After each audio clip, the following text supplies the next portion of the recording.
echo of his call. రక్షకుడైన యేసు క్రీస్తు నామములో இந்த காலை வேளையில் உங்களை அன்போடு கூட வாழ்த்துகிறேன். ప్రభు రక్షకుడైన యేసుక్రీస్తు నామం నందున ఈ ప్రొద్దుట వేళ మిమ్మల్ని అందరినీ మీకు వందనాలు చెల్లిస్తున్నాను. யோபுவின் புத்தகம் 17ஆம் அதிகாரம் 9ஆம் வசனம் ఈ విధంగా சொல்கிறது. యోబు పత్రిక 17వ అధికారంలో 9వ వచనం ఇలా సెలవిస్తుంది. நீதிமான் தன் வழியை உறுதியாய் பிடிப்பான், சுத்தமான கைகள் உள்ளவன் மென்மேலும் பலத்து போவான். అయితే నీతిమంతులు తమ మార్గమును విడువక ప్రవర్తించుదురు, నిరపరాధులు అంతకంతకు బలమునొందురు అని రాయబడి ఉన్నది. இந்த கால வேளையில நீங்கள் மென்மேலும் வளர வேண்டும் என்று ஆண்டவர் எதிர்பார்க்கிறார். ఈ పొద్దుట వేళ అంతకంతకు మీరు బలము పొందాలని ప్రభు ఆశిస్తున్నాడు. நீங்கள் வளர்ந்து விட்டேன் என்று ஒரு இடத்துல நிற்பதற்காக உங்களை ஆண்டவர் அழைக்கவில்லை. మీరు మీకు అన్ని అంత బలం వచ్చేసిందని దేవుడు ఇంకా మిమ్మల్ని மென்மேலும் மேலும் மேலும் நீங்கள் வளர வேண்டும். మీరు అంతకంతకు బలము పొందాలని ప్రభు ఆశిస్తున్నాడు. இப்படி வளர்ச்சி அடைகிற மக்களை ஆண்டவர் 2 பெயர்களை வைத்து அழைக்கிறார். ఇలా పెరిగే జనులను ప్రభు 2 పేర్లు పెట్టి పిలుస్తున్నాడు. ஒன்று நீதிமான் என்று அழைக்கிறார். ఒకటి నీతిమంతుడు అంటున్నారు. 2 சுத்தமான கைகளை உள்ளவன் என்று ஆண்டவர் அழைக்கிறார். ఇంకోటి నిరపరాధులు అని రాయబడి ఉంది. இந்த 2 விதமான மனநிலை உள்ள மக்களை ஆண்டவர் மென்மேலும் ஆசீர்வதிக்கிறார். ఈ 2 మనస్తత్వాలు ఉన్న మనుషుల్ని ప్రభు తప్పకుండా ఆశీర్వదిస్తాడు. ஆண்டவர் எல்லாரையும் ஆசீர்வதிக்கிறது இல்லை. ప్రభు అందరినీ ఆశీర్వదించడు. நீதிமான்களை ஆண்டவர் ஆசீர்வதிக்கிறார். నీతిమంతులను దేవుడు ఆశీర్వదిస్తాడు. நீதிமான் என்றால் யார்? నీతిమంతుడు అంటే ఎవరు?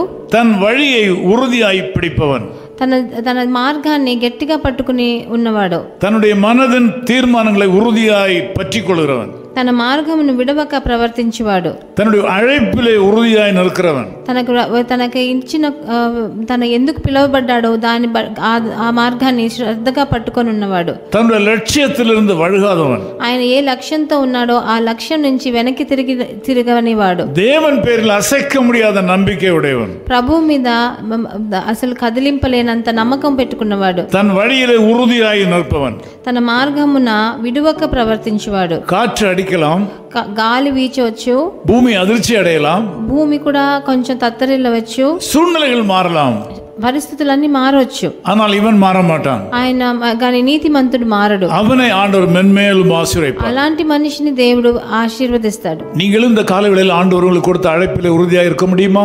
ఈ రోజు పొద్దుట వేళ మీరు కూడా మిమ్మల్ని పిలిచిన అందువలన ప్రభువుకి మీరు నిజంగా నిజాయితీగా ఉండగలరా? ஆம், நீங்கள் அழைத்த அழைப்பிலே உறுதியாக நிற்க வேண்டும். మీరు ఎలా పిలువబడ్డారో దాంట్లో మీరు నిజంగా నీతిమంతులుగా నిలవబడాలి. உங்கள் ஆவிக்குரிய வாழ்க்கையில் ஒரு ஸ்திரத்தன்மை வேண்டும். మీ ఆత్మీయ జీవితంలో స్థిరంగా ఉండాలి. உங்களுக்கு ஒரு சபையை கண்டுபிடிக்க வேண்டும். మీకు ఒక సంఘాన్ని మీరు ఏర్పరచుకోవాలి. ஒரு போதகரை கண்டுபிடிக்க வேண்டும். ఒక బోధకుడిని మీకోసం తెలుసుకోవాలి. அந்த சபையில நீங்கள் உறுதியாய் நிற்க வேண்டும். ఆ సంఘంలో మీరు దృఢంగా శ్రద్ధతో ఉండాలి. இரண்டாவதாக சுத்தமான கைகளை உடையவர்கள். రెండవదిగా నిరపరాధులు అని రాయబడి ఉంది. பரிதானம் வாங்காதவர்கள். ఎవరు లంచాలు పుచ్చుకోరో వాళ్ళు. லஞ்சம் வாங்காதவர்கள். లంచం పుచ్చుకోని వాళ్ళు. தவறுக்கு தங்கள் கைகளை விட்டு கொடுக்காதவர்கள். తప్పు చేయడానికి వాళ్ళ చేతులు చాపని వాళ్ళు. தங்கள் கைகளை பரிசுத்தமாக వాళ్ళ பாதுகாக்கிறவர்கள். చేతులను పరిశుద్ధంగా కాపాడుకొని వాళ్ళు. நீங்களும் இந்த நிலையில இருப்பீர்களானால் మీరందరూ ఈ స్థితిలో ఉంటే உங்களை ஆண்டவர் மென்மேலும் ஆசீர்வதிப்பார். ప్రభు మిమ్మల్ని తప్పకుండా ఆశీర్వదిస్తాడు. இந்த 2 குணாதிசயங்களை கர்த்தர் உங்களுக்கு வலுப்படுத்தி கொடுக்க முடியாது நான் ஜெபிக்கிறேன். ఈ 2 గుణాలు మీలో రావాలని దేవుడిని కోరుకుంటున్నాను. நீங்கள் ஏற்கனவே இந்த குணாதிசயங்களை உடையவர்கள். మీరు ఇలాంటి గుణాలు మీకు ఉంది. கொஞ்சம் கூட அதை மெருகேற்ற வேண்டியது அவசியமா இருக்கிறது. ఇంకా కొంచెం దాన్ని సూటిగా చేయాలి. கர்த்தர் அதை சரிப்படுத்தி கொடுப்பார். దేవుడు దాన్ని సరిచేస్తాడు. ஜெபம் பண்ணுவோம், ప్రార్థన చేద్దాం. குறித்திடும் வேளை உயர்த்திடுவார், கிறிஸ்துவின் கரத்தில் அடங்கிடுவோம்.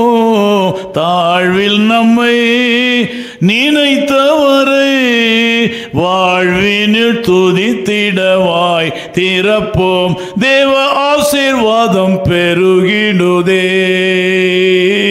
துதிகள் நடுவே கர்த்தர் தங்க, தூதர் சேனை தம் மகிமையோடிறங்க. தேவ ஆசீர்வாதம் பெருகிடுதே. அன்பின் பிதாவே உமக்கு ஸ்தோத்திரம். ప్రియ తండ్రి మీకు వందనాలు. குறித்திடும் வேளையில உயர்த்திடும் தேவன். మీరు సరి అయిన సమయంలో మమ్మల్ని హెచ్చించే దేవుడవు. நீதிமான்களை சிநேகிக்கிற தேவன். మీరు నీతిమంతులను స్నేహించే దేవుడవు. கைகளில் சுத்தம் உள்ளவனை உயர்த்துகிற தேவன். నిరపరాధులను హెచ్చించే దేవుడవు. இந்த செய்தியை கேட்டு இந்த ஜெபத்திலே கலந்து கொண்டிருக்கிற மக்கள் அப்படிப்பட்ட மக்களாக மாறுவார்களாக. వీళ్ళందరూ వినే వాళ్ళు అలాంటి మనుషులుగా మారనే. பரிசுத்த தன்மையை நீ கொடுப்பீராக. పరిశుద్ధత ఇవ్వండి వాళ్ళకి. உம்முடைய பார்வையிலே நீதிமான்களாக வாழும்படி கிருபை செய்வீராக. మీ దృష్టిలో వాళ్ళు నీతిమంతులుగా జీవించని.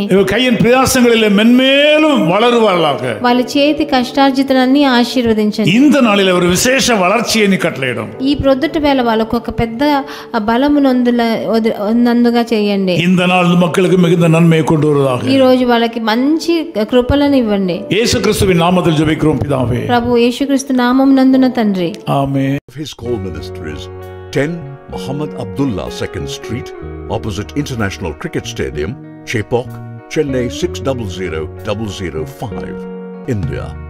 Phone 914428528282. Mobile phone and WhatsApp 919841271858. Email sam@echoofhiscall.org. Website www.echoofhiscall.org. God bless you.